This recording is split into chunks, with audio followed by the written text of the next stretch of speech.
여름만 되면 이상하게 피부가 무너지는 분들이 있습니다. 아침에는 멀쩡했는데 점심만 되면 코와 이마에 기름이 번들거리죠. 그런데 세안을 하고 나면 피부 안쪽은 당기고 따가운 분들이 있을 거예요. 선크림을 덧바를수록 좁쌀은 늘어나고 피부를 진정시키겠다고 앰플과 크림을 추가했더니 오히려 얼굴이 더 답답해진 경우가 있을 겁니다. 그래서 대부분 이렇게 생각을 해요. 날씨가 더워서 어쩔 수 없는 건가? 피지 조절 제품을 하나 더 사야 하나? 각질을 더 강하게 제거해야 하나? 그런데 여름에 피부가 뒤집어지는 진짜 이유는 단순히 날씨가 덥기 때문도 아니고 화장품이 부족하기 때문도 아닙니다. 오늘 영상은 제품 추천이라기보다 여름철 피부 관리에 꼭 필요한 상식들을 정리해서 알려드리겠습니다. 그리고 본격적으로 들어가기 전에 제가 5년 여드름 없앤 방법이 궁금하신 분들은 고정 댓글에 있는 무료책도 이 영상 다 보시고 꼭 받아가 보세요. 우선 거울부터 한번 볼게요. 얼굴에 올라온 작은 돌기가 피부색과 비슷하고 만졌을 때 오돌토돌하며 특히 이마나 턱처럼 피지가 많은 부위에 집중이 되어 있다면 흔히 말하는 좁쌀 여드름일 가능성이 있습니다. 반대로 갑자기 비슷한 크기의 붉은 돌기가 우르르 올라왔고 가렵거나 따갑다면 이야기가 좀 달라져요. 특히 땀을 많이 흘린 뒤 마스크나 모자 안쪽, 이마 헤어라인, 턱 주변에 균일한 돌기가 올라왔다면 모낭염이나 땀띠 같은 다른 피부 질환일 수도 있습니다. 미국 피부과학회도 모낭염은 갑작스러운 여드름처럼 보일 수 있고 가려움이나 통증이 나타날 수 있다고 설명합니다. 덥고 습한 상태에서 피부가 마찰되면 모낭이 손상돼 발생하기가 더 쉬워지죠. 이 구분이 중요한 이유가 있습니다. 좁쌀이라고 생각하고 필링 젤이나 스크럽을 계속 사용했는데 실제로는 모낭염이나 피부염이었다면 피부 장벽만 더 손상될 수 있기 때문이에요. 따라서 돌기가 갑자기 퍼졌거나 유난히 가렵거나 노란 고름이 반복되거나 기존 여드름 관리로도 좋아지지 않는다면 혼자 압출하고 각질을 벗겨내기 전에 정확히 확인하는 게 먼저입니다.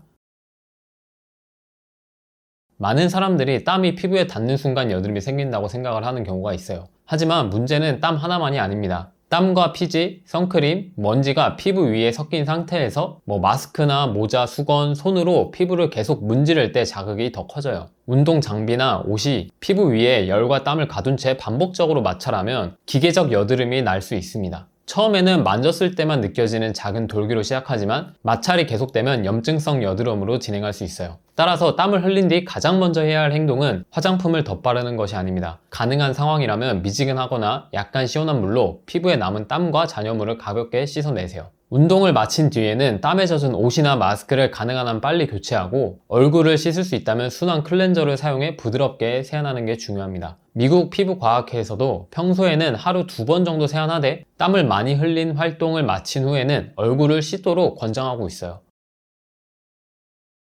여름에 얼굴이 뜨거워지고 붉어지면 피부 안에서 염증이 폭발하고 있다고 생각해 얼음을 직접 문지르는 분들이 있어요. 하지만 피부를 너무 급격하게 차갑게 만들거나 얼음을 직접 오래 접촉시키면 오히려 자극이 생길 수 있습니다. 얼굴에 열이 오른다면 먼저 시원한 장소로 이동하고 미지근하거나 시원한 물로 가볍게 씻거나 차가운 물에 적신 부드러운 천을 목 주변에 잠시 대는 정도가 좋습니다. 중요한 것은 턱이나 볼의 온도를 억지로 낮춰 여드름을 치료하는 것이 아니라 과열과 반복되는 홍조를 줄이는 거예요. 특히 운동이나 더운 장소에 있을 때마다 얼굴이 심하게 붉어지고 화끈거림이 오래 지속되며 볼이나 코 주변에 실핏줄이 보인다면 단순한 여드름이 아니라 주사 피부염의 가능성도 생각해야 합니다. 여름철 가장 많은 분들이 헷갈리는 게 속건조예요. 속건조는 별도의 의학적 진단명이라기보다 겉에는 피지와 화장품이 남아있는데 세안 후 피부가 당기거나 따갑고 건조하게 느껴지는 상태를 표현할 때 주로 사용하는 말입니다. 이때 대부분의 사람이 피지를 없애려고 세정력이 더 강한 클렌저를 선택을 해요. 그 순간에는 얼굴이 개운해진 것 같지만 피부가 계속 당기고 따갑다면 세정이 부족한 것이 아니라 오히려 과한 것일 수 있습니다. 여드름 피부라고 해서 피부를 최대한 건조하게 만들어야 하는 것은 아니에요. 피부가 자극되고 건조해지면 여드름 관리 제품을 견디기 어려워지고 결과적으로는 관리 자체를 지속하기 힘들어집니다. 미국 피부과학회도 강한 세안이나 알코올성 제품으로 피부를 말리는 행동을 피하고 순하고 농코메도 제닉한 클렌저를 사용하라고 권고합니다. 따라서 여름철 클렌저는 단순히 약산성이냐 알칼리성이냐로만 선택하시면 안 됩니다. 세안 후 5분에서 10분이 지나도 피부가 심하게 당기고 따갑다면 지금 사용하는 제품의 세정력, 세안 시간, 물의 온도, 세안 횟수를 함께 점검해야 해요. 뜨거운 물 대신 미지근한 물을 사용하고 손가락으로 짧고 부드럽게 세안을 해보세요. 세안 브러쉬, 거친 수건, 스크럽 알갱이로 얼굴을 문질러야 모공이 깨끗해지는 것이 아닙니다. 피부가 번들거리면 보습제를 바르지 않아야 한다고 생각하는 분들이 많아요. 하지만 유분이 많다는 사실과 피부에 보습이 충분하다는 것은 같은 말이 아닙니다. 특히 살리실산, 벤조일 퍼옥사이드, 레티노이드처럼 여드름 관리에 사용하는 성분은 건조함과 자극을 일으킬 수 있어요. 이때 적절한 보습제는 피부가 치료 성분을 견디는데 도움을 줄 수 있습니다. 그렇다고 여름에 세럼, 로션, 크림을 반드시 모든 단계로 발라야 하는 것도 아니에요. 단계의 숫자보다 피부에 필요한 역할이 채워졌는지가 중요합니다. 건성 피부라면 여름에도 세럼이나 무거운 크림이 필요할 수 있고, 지성 피부라면 가벼운 수분감이 많은 로션 하나로 충분할 수 있어요. 핵심은 남들이 정해준 여름 루틴을 따라하는 것이 아니라 몇 시간 뒤 자신의 피부가 어떻게 변하는지를 보는 겁니다. 바른 직후가 아니라 한 3시간 뒤를 확인해 보세요. 3시간 뒤 겉은 번들거리는데 안쪽이 당긴다면 수분과 보습이 부족하거나 세정이 과할 수 있습니다.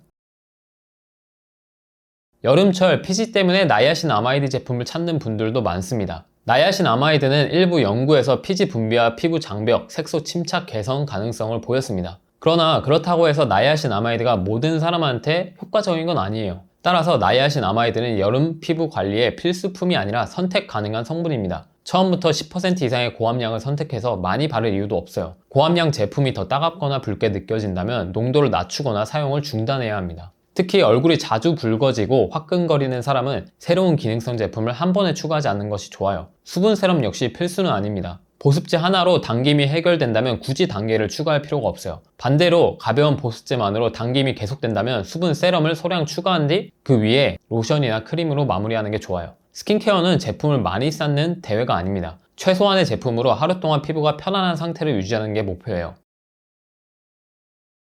좁쌀이 올라왔다면 대부분 새로운 제품부터 검색하는 경우가 많아요. 피지를 녹이는 제품, 각질을 벗기는 제품, 모공을 조이는 제품, 진정시키는 제품을 한꺼번에 주문을 하죠. 하지만 최근에 레티놀, 비타민C, 나이아신아마이드, 필링 제품, 미백 앰플 같은 것들을 여러 개 추가했다면 제품 부족보다 과도한 레이어링이 원인일 가능성을 먼저 확인해야 합니다. 피부가 처리할 수 있는 화장품의 정확한 최대 개수가 정해져 있는 것은 아니에요. 다만 제품 수가 많아질수록 어떤 성분이 자극이나 트러블을 만들었는지 찾기 어려워지고 제형이 무거워지거나 피부가 반복적으로 자극받을 가능성도 커집니다. 새 제품을 매주 바꾸는 행동은 피부를 자극할 수 있으며 여드름 제품은 일반적으로 효과를 판단하기까지 몇 주가 필요합니다. 미국 피부과학회는 한 제품을 6주에서 8주 정도 사용한 뒤에 변화를 평가할 것을 권장합니다. 좁쌀이 만약에 갑자기 늘었다면 먼저 최근 2주 동안 새롭게 추가한 제품을 확인해 보세요. 그리고 루틴을 클렌저, 보습제, 선크림 정도로 단순화하세요. 피부가 안정된 뒤에 기능성 제품을 하나씩 다시 추가해야 무엇이 맞고 무엇이 문제였는지 알 수 있습니다.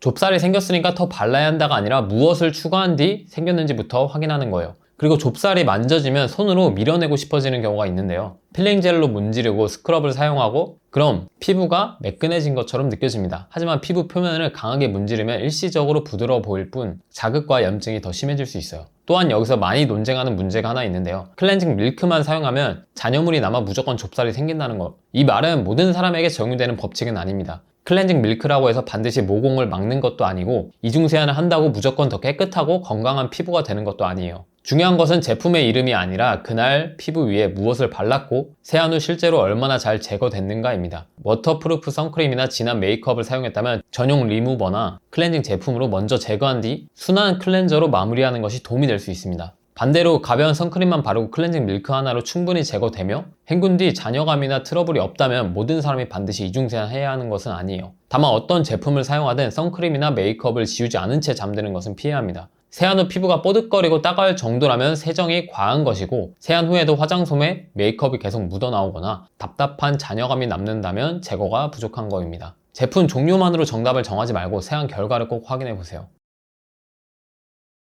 피부가 계속 뒤집어지거나 예민한 상태라면 일주일에 하루 정도는 피부를 최대한 쉬게 해주는 날이 필요합니다. 여기서 피부를 쉰다는 것은 세안도 하지 않고 아무렇게나 방치하라는 뜻이 아니에요. 그날만큼은 가능하면 메이크업을 하지 않고 피부에 올리는 제품의 개수와 자극을 최소한으로 줄이라는 뜻입니다. 메이크업을 하면 클렌징 오일이나 밤으로 1차 세안을 한 뒤에 클렌저로 다시 씻는 이중 세안이 필요해요. 아무리 부드럽게 씻더라도 피부 입장에서는 메이크업을 올리고 다시 지우는 과정 자체가 하나의 부담이 돼요. 따라서 피부가 좋지 않은 시기에는 하루 정도 약속과 외출을 줄이고 메이크업을 완전히 쉬어주세요. 아침에는 피부의 상태에 따라 물로 가볍게 씻거나 순한 클렌저를 소량 사용합니다. 그 다음 자극이 적은 보습제를 얇게 바르고 외출해야 한다면 선크림만 발라주세요. 저녁에도 순한 클렌저로 짧고 부드럽게 세안한 뒤에 기본 보습제만 바르면 됩니다. 이날은 레티놀, 비타민C, 필링 제품, 고함량 기능성 앰플, 스크럽, 마스크팩처럼 피부에 변수를 만들 수 있는 제품은 모두 씌워주세요. 즉, 피부 휴식날은 아무것도 하지 않는 날이 아니라 메이크업과 과도한 스킨케어를 멈추고 가벼운 세안과 기본 보습만 하는 날입니다.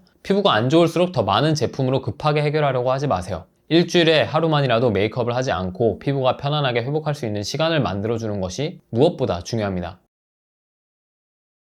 지금부터는 저장해두고 그대로 따라해보세요. 아침에 유분과 땀이 많다면 순한 클렌저로 짧게 세안을 합니다. 건조하고 예민한 피부라면 물 세안만으로 충분한지 확인해보세요. 세안 후에는 피부 타입에 맞는 보습제를 얇게 바릅니다. 마지막으로 자외선 차단제를 꼭 사용하세요. 낮에는 얼굴에 땀이 나면 손이나 수건으로 너무 세게 문지르지 말고 그냥 가볍게 닦아줍니다. 마스크를 썼는데 젖었다면 꼭 교체하시고 모자나 헬멧의 얼굴 접촉 부위도 깨끗하게 관리하세요. 얼굴이 뜨거워지면 시원한 장소로 이동해서 체온을 낮춰줍니다. 저녁에는 선크림과 메이크업을 충분히 제거한 뒤에 순한 클렌저로 세안을 합니다. 세안 후 피부가 약간 촉촉할 때 가벼운 보습제를 바르고요. 피부가 심하게 당기는 사람만 수분 세럼을 소량 추가하세요. 7일 동안 중단할 것은 다음과 같아요. 새로운 화장품을 구매하는 거, 스크럽과 필링 젤, 여러 종류의 기능성 앰플을 겹쳐 바르는 거, 얼굴 압출하는 거, 하루에도 여러 차례 클렌저를 사용하는 거, 트러블을 수건으로 세게 문지르는 거, 그리고 피부가 안정되기 시작하면 그때부터 기능성 제품을 하나씩만 다시 추가하는 겁니다. 한 제품을 추가한 뒤 최소 며칠 동안 반응을 확인하고 동시에 여러 제품을 절대 바꾸지 마세요.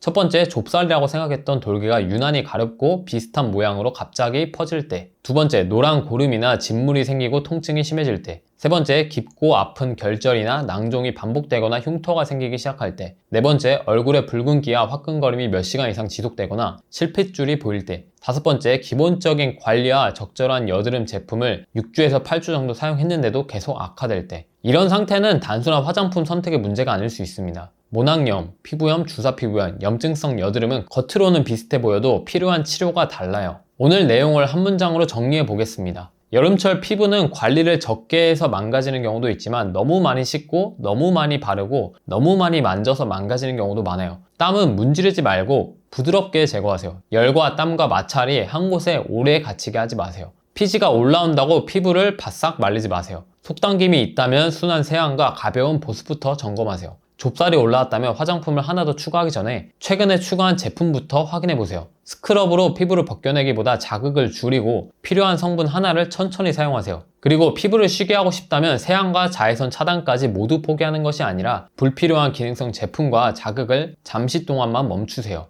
피부가 좋아지는 사람은 가장 비싼 제품을 찾는 사람이 아닙니다. 자신의 피부가 어떤 상황에서 악화되는지를 찾아내고 그 원인을 하나씩 제거하는 사람입니다. 지금 여러분의 피부를 가장 힘들게 하는 것이 땀인지, 속당김인지, 좁쌀인지 댓글로 남겨주세요. 오늘 영상이 도움이 되셨다면 좋아요와 구독 부탁드리고 다음 영상에서도 피부에 도움되는 내용으로 찾아오겠습니다. 그럼 영상 시청해주셔서 감사합니다.